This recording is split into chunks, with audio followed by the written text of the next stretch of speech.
नमस्कार, मैं शालिनी और आप देख रहे हैं नेशन न्यूज। आपकी आवाज आई। बढ़ते हैं आज की बड़ी खबर की ओर। मेहुल चौकसी और कानूनी टीम की चालबाजियां शुरू।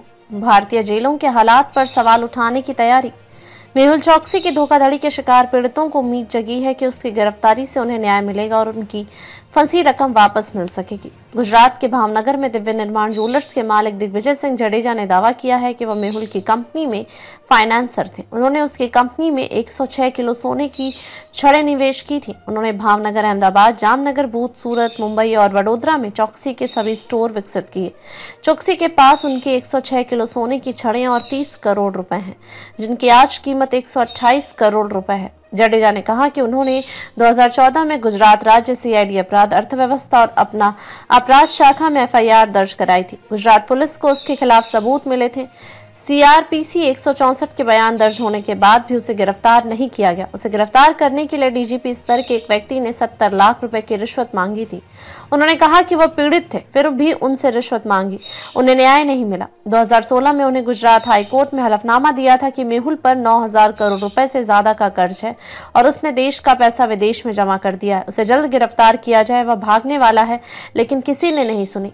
मेहुल के खिलाफ धोखाधड़ी के मामले में एक और शिकायतकर्ता वैभव खुरानिया ने कहा है कि मुझे उम्मीद है कि मेहुल को न्याय के लिए भारत वापस लाया जाएगा।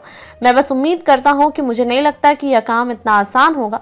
सरकार इतने लंबे समय तक विजय माल्या को नहीं पकड़ पाई, इसलिए मुझे नहीं लगता कि मेहुल को इतनी आसानी से भारत वापस लाया जा सकता है।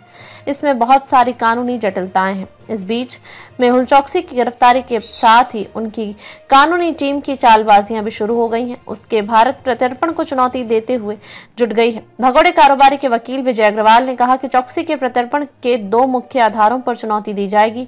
पहला, यह राजनीतिक मामला है। दूसरा, उसका स्वास्थ्य और भारतीय जेलों की मानवीय स्थिति अच्छी नहीं होना। वकील ने कहा कि उसे भारत भेजने से उनके मानवाधिकार पर बुरा असर पड़ेगा। वकील ने कहा कि मेहुल फिलहाल जेल में है।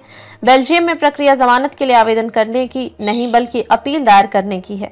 इस अपील में अनुरोध किया जाता है कि उसे हिरासत में न रखा जाए और उसे हिरासत में न रहते हुए खुद का बचाव करने तथा प्रत्यर्पण अनुरोध का विरोध करने की अनुमति दी जाए। अपील का आधार यह होगा कि मेहुल बहुत बीमार है और कैंसर का इलाज करा रहा है। साथ ही वह भारतीय एजेंसियों के एंटीगुआ से अगवा कर डोमिनिका ले जाने के दुष्परिणामों को झेल रहे हैं। उस समय की यातना के कारण वह क्लॉस्ट्रोफोबिक यानी बंद जगहों में डर महसूस कर रहे थे। उसे स्थायी विकृति हो गई है। वह पोस्ट ट्रॉमेटिक स्ट्रेस डिसऑर्डर से भी जूझ रहे हैं।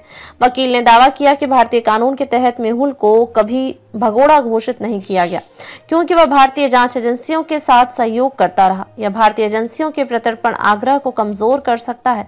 उन्होंने कहा कि मेहुल जांच प्रक्रिया में शामिल होने के लिए तैयार हैं, लेकिन मेडिकल स्थिति के चलते यात्रा नहीं कर सकते। इसलिए हमने शुरू में कहा था कि वह जांच में वीडियो कॉन्फ्रेंसिंग के जरिए शामिल हो सकते हैं। हमने वर्चुअल माध्यम से सहयोग की पेशकश करते हुए कई आवेदन पेश किए हैं। अब तक के लिए बस इतना ही। फिर होगी आपसे मुलाकात। तब तक के लिए नमस्कार और देखते रहिए नेशन न्यूज, आपकी आवाज।